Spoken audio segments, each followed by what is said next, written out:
welcome to the Friendly North. We are in Lambasa for our divisional round of consultation where the theme is celebrating women's resilience and defining economic security. And for the past 3 days, rural women leaders from across Vanuatu have been talking about what they want to see prioritized when it comes to the national development process. And to tell us more about this, I'm here with Tabatau Tekai, who is the secretary of the Buarerei Women's Club on Rabi Island, as well as Titaku Tabuariki, who's also from Rabi. And Titaku, you're the president of the Buakonikai Women's Group. Also joining me is Unaisi Sela from the Vuya Women's Club in Bua. And Una, you're also the secretary of the Soqosoqo Vakamarama Bua. And finally, Mereisi Mara from the Nasaulevu Women's Group in Savusavu. Thank you, ladies, and welcome to the show. So for the past 3 days, we've been discussing a lot about access to health services, food security, and ensuring women in our communities feel economically secure. So I want to come to you first, Titaku, and explain to me, for a woman living in Rabi that's far from the main town centre of Savusavu, how far is that exactly? This can tell by boat. If we travel by boat, it takes 40 to 45 minutes from our village to Karoko. That's where our landing point is. And from Karoko to Savusavu, it takes 3 hours now, as the road is Tasil. It takes 3 hours. And how much would a lady have to pay to get to Savusavu? From the boat, if you hire, it takes $80 to hire. And if you want to go by, there's a ferry every week Thursday, you pay $10. That's $20 back. And the bus fare, you have to pay $10 to Savusavu, $20 back. So that's over $100. Yes, you have to spend more than $100 if you want to go to the main island. Yeah. Thank you, Titaku. So for you, Tabatau, listening to what Titaku was saying, is it the same issue for your women? Yeah. Okay. And when they're saying that they need all of this money to be able to travel, where are they able to get that money from? Some they have to sell their handicrafts for their money for to travel. Yeah. And some they plant, grow like that, and they have to pull it dry before they go sell it to get money for them to travel to the town. And when they're reaching the town and they're trying to sell their products, what are they getting? Is it enough money for them? It's not enough. No. Because they have to go back again and they have to pay another amount of money they paid when they came to town. They have to pay it again when they go back. Yeah. Thank you, ladies. So I'd like to come to Unaisi and Mereisi, because you're both living on the mainland. And listening to what Titaku and Tabatau were saying, is it similar to what you're hearing in terms of income generation for women from Vuya? Yeah. So tell me about that. Even with me, my income generation is I'm running a small canteen at home, and the interest able to help me to come to town to buy something, food for the family.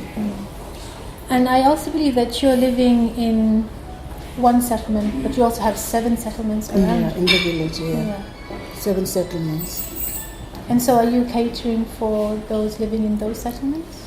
Yeah, in my settlements there are only 5 families. Okay. And my business is running slowly because there's only 5 families. But I'm able to cope with that. Okay. Thank you, Una. Mereisi? By transporting from to a village to the town is more near, and we can spend less. But the one in Naveni, they facing a problem of transporting from Naveni to town because they come they spend, I think so, $8 is return. Yeah, so it's for them too. It's very hard because during this time, it's very hard for them to earn.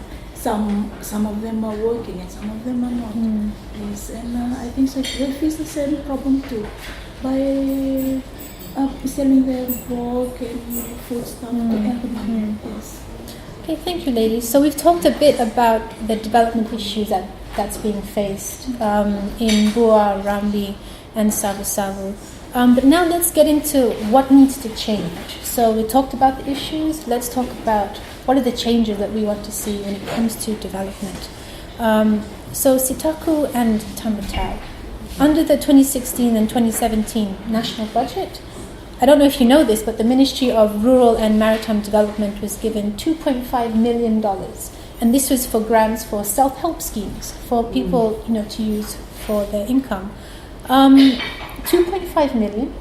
How much of that do you want to see put towards women in Rabi to help them with their income generation? But before that, I just can say more about transport of. Transportation. Yeah, it's not only the cost, and it's also the time. The women have to go running around for the transport to take them across. So I think they have to wake up early in the morning, 3 o'clock. That's the schedule for the ferry boat to go across. That's.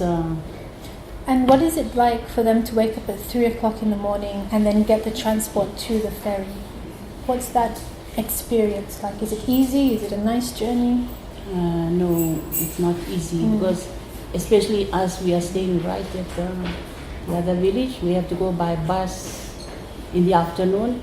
Maybe sleep in one of our family's houses, which are near to the ferry. And also, like we hire the boat, we have to engage the boat. If they are not busy, then they can take us. But if we are busy, then we can get across. Okay. Thank you, Titaku. Tabatau, so the experiences of women, it's not just enough to have the transportation, but it's also about looking at how much time that the women are spending. So for the women from your group, how early are they having to wake up to be able to sell in the market? And they have to go to sell in the town area. They have to wake up about 2 to 3 o'clock in the morning. Yeah. Get dressed and all those stuff, and get ready to. If you have to board a boat from the village, straight from the village, the boat will be about 4 o'clock or 4 to 4:30 in the morning. From there, you board the boat there, reach Karuku about after 5 like that. Then you have to wait for the bus. The bus maybe 6 o'clock. When it's rain, you wait under the rain like that. And when it's rough sea like that, you are wet right from the village to. So it's a very uncomfortable experience. So Una and Mereisi, listening to the experiences of women from Rabi trying to cross a boat in rough conditions. It's been raining here for the past 3 days. So imagine what that must be like. Coming to what needs to change from the development process. Why should this happen when it comes to giving women, having an allocation for women in terms of their income generation? Why should this happen? Like with us in Bua, our food seller in the market, they have to wake up early in the morning and prepare everything so that they can come to the market. But it's not, just take 3 to 4 kilometers away from there. But the problem is the market is not enough for them to cater for the food sellers. And the fruits here, they're selling fruit, vegetables and the food seller. So the market isn't big enough in the main town centre? Yeah. Okay. So I'm hearing from a lot of different experiences saying that the infrastructure isn't good enough for women, and the market in the town centre isn't big enough for the number of people who do want to start their own income generation. So when it comes to Mereisi, coming to decision making and development, why should these experiences be considered, and who should be considering these experiences of women? My thinking is like they're sharing about the income generating business. To my point of view, I've seen most of the women in Savusavu, like they're traveling in far distance to come early in the morning to prepare their lunch pack, as was saying in Buya, and to come and sell. So they have to wake up 3 o'clock in the morning, pack the school kids to lunch too, and after that they have to manage to pack the food parcel to Savusavu town, and carrying that to prepare the food and putting in the basket and traveling in the bus. I think so. It's a very hard task for them as a woman, and it's so difficult too. When you talk about difficulties, because these women are facing a more problem, because most women in Savusavu, they are income generating, to income their family, to get income, and mostly the husband are not working, just farming, but women are mostly in the market. Hardly I see men to be in the market, mostly women. So when I talk about this, I've talked to a vendor, is an Indian lady, and I said, why you never go to consultation? And they said, no, this is enough with me, because I earn this to help my family.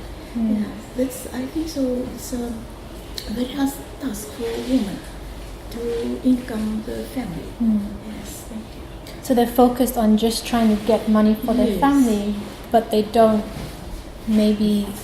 have the time to go out. Yes, they don't have time to go in other like consultation meetings, but they are focusing on to the income for their family. Yes. Okay, so I'd like to ask this question to the whole group.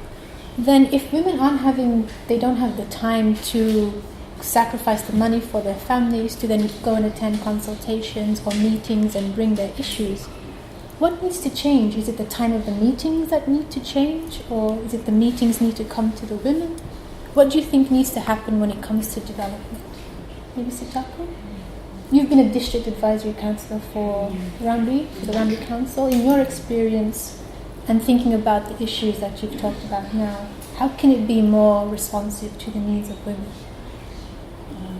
I think it's better to visit them, like local or district officers have to come and sit with the women in the village and discuss their issues and all that. Yeah. So they can have more ideas, because the women can't, what their issues are. They just keep it to themselves, because some of them are not vocal. So once they come and talk to them in the meetings or in their small place where they can come and gather together, I think it's better for them to see their needs, to hear what they need, their issues. Thank you, Titaku. For you, Una, do you agree with what Titaku was saying about decision makers, the district councillor, or even the Turangi Koro coming to the women and giving that space for them to talk? What's your experience of? They have to attend some consultation and need help from provincial council to encourage them in order to know what to do. The women or the women? The women? The women in the village. So it's about their capacity building and supporting women to come and share their issues. Okay, so to wrap up this discussion, 4 leaders here at this table. So you're leaders, you're also women, mothers and wives, and you have a lot of different hats that you wear every day. And we kind of need to take the time, we do need to take the time to also reaffirm our leadership as women and as mothers. So quickly, just around the table, what's your one message to other women leaders in the Northern Division and across Fiji? What's that one message that you want to send to them? Come and attend the consultation here. Attend consultation. The consultation will empower them and support them, and they will not be afraid of it. Okay, thank you. Una? The same thing as my friend is saying, that to encourage them. I have to go back and encourage the women in the village to go to attend workshops and to tell them their role as a mother, as a woman, and whom to see, to approach, to help them in their everyday lives. Thank you. And Mereisi, what's your one message to other women leaders? My message to other women is to encourage them to come to other meetings like consultation, because when they come to learn the other consultation, they'll be empowered. Yes, and they will take back to their children and to the grandchildren too. Thank you. And Titaku, one last message from you? To empower women need to have good education, and even they have the skill, they have the knowledge, but they don't know how to use it or how to manipulate it. So once they come to attend consultations like this, they are empowered and they know where to go and what to do as a woman. Okay. Well, and that's all for this episode of Radio with Pictures. Thank you for joining us.